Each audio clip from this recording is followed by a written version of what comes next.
Many people in the media are writing off the 49ers and Brock Purdy because they've lost 3 straight games. And I get that things don't look pretty for the 49ers right now. They just lost 31-17 to the Cincinnati Bengals. Brock Purdy had another turnover-ridden game, but I still think the 49ers are still one of the best teams in the NFL. That may be crazy to believe, but I'm one of those people that I don't make judgments of what a team is until after Thanksgiving. And we're going to find out a lot about the 49ers when they come off their bye. They still have one of the best rosters in the NFL. They're dealing with some injuries, and Brock Purdy is kind of in a little bit of a cold spell.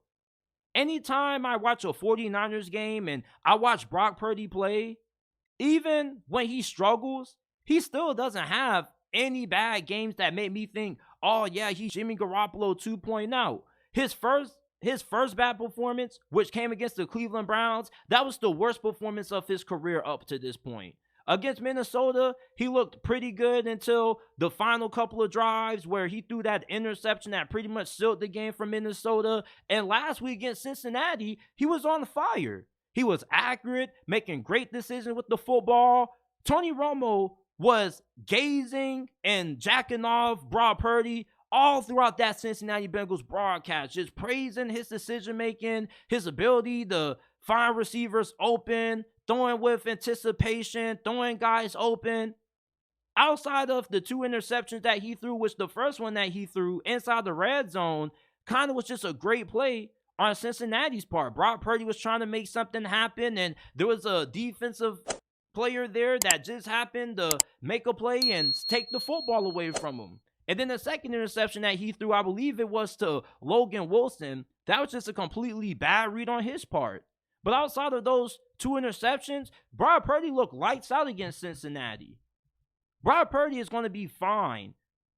Stephen A. Smith came out on First Take and said that he doesn't believe in Brock Purdy anymore. There's people saying that the 49ers are frauds, they're a disaster. No, they're not. People are overreacting. We need to stop overreacting to teams this early into the season. It's the midway point. The 49ers have some injuries. They're banged up. You got 49ers fans who are calling for Steve Wilks to get fired when this is still a top 10 defense. They're still a top 10 in yards per game allowed, points. Yeah, this defense has had a slight drop-off, but you went from Robert Saleh to the Miko Ryans. You were blessed to have 2 great defensive coordinators who are now head coaches. You're not going to be able to continue to find head coach-worthy defensive coordinators. Steve Wilks is doing an okay job. I don't think he's doing a great job. Some of his play calls have been a little controversial at times, and he does tend to be a little bit overly aggressive in moments where he shouldn't be. But this offense kind of is the heart and soul of this team. Steve Wilks isn't the reason why the 49ers are 5-3 right now. Kyle Shanahan is too. The play calling hasn't been great. Brock Purdy hasn't been playing great. The 49ers just are in a little bit of a cold spell. But I'm not going to write them off just because they're going through a little bit of adversity. Every championship caliber football team has to go through a little bit of adversity. And I never thought that the 49ers were going to be in contention to win the 1 seed. I always felt it was going to come down to either the Philadelphia Eagles, the Dallas Cowboys, or maybe the Detroit Lions. I didn't even have the 49ers winning the NFC West this year, and I caused a lot of controversy, and a lot of 49ers fans came at me sideways for saying I was overrating Seattle. But Seattle, even though Geno Smith has taken a step back, they still have a way more complete team than you.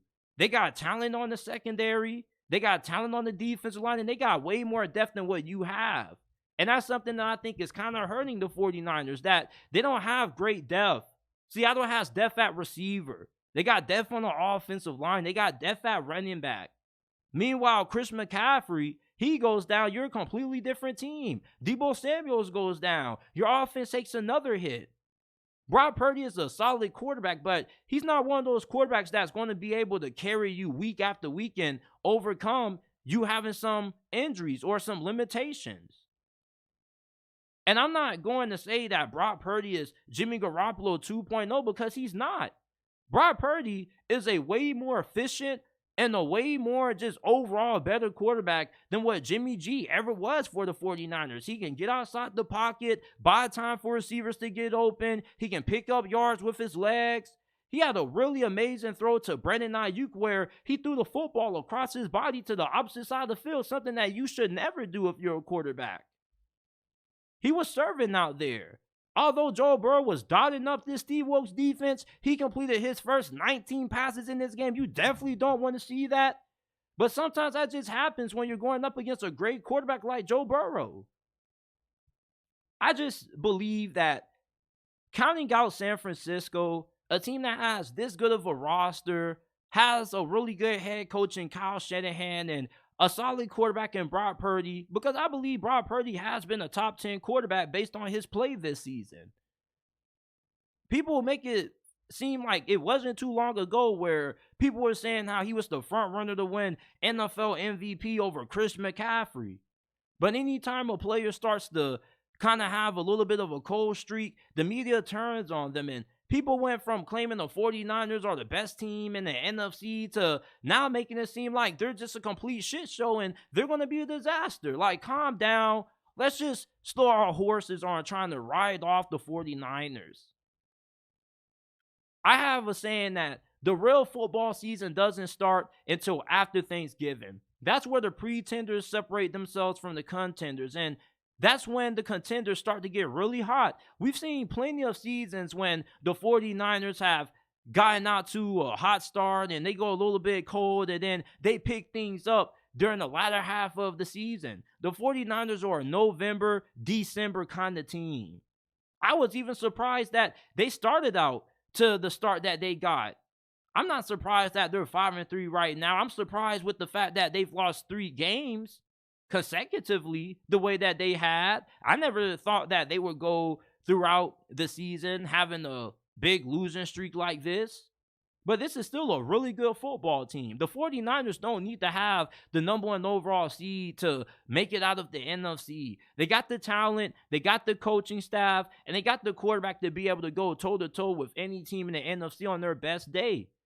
Turnovers can be fixed. Brock Purdy just has a couple of bad plays and 1 or 2 moments of the game that kind of alter it. Outside of that, the dude looks rock solid. He looked really good against Cincinnati, minus the 2 interceptions. Jimmy Garoppolo, he had games where he just looked awful. There was no way to kind of say his performance was good in certain situations. There were playoff runs where the 49ers literally carried Jimmy Garoppolo, not asking him to throw the football all that much. You can trust Brock Purdy way more than you can trust Jimmy G. Brock Purdy, I think some of his mistakes come from him just trying to do a little bit too much. Jimmy Garoppolo, his mistakes just came from him just not being good, him overthrowing wide receivers. I don't see Brock Purdy have too many bad overthrows. He may miss a wide receiver here or there, but Brock Purdy is really accurate. He's a really good decision maker. I've never seen a game outside of his performance against Cleveland where he just completely was awful. I'm not getting the Jimmy G comparisons. Yeah, against Minnesota, he costed them the game, but I felt he played good against Cincinnati, minus the interceptions. I think that the 49ers are going to be okay. If you're a 49ers fan, you don't need to hit the panic button. I understand that you have high expectations, but you're going to be fine. You're going to get to the playoffs. You have nothing to worry about. What you do in the playoffs, okay, that's a different conversation for another day. But I still believe in the 49ers. I still believe that this is a team that's good enough to make it out of the NFC. And I'm not understanding why people are starting to turn on them and make it seem like they're just falling apart, like they're headed downhill. They're going to correct things. Kyle Shanahan is way too good of a head coach for this team to not even be a playoff team.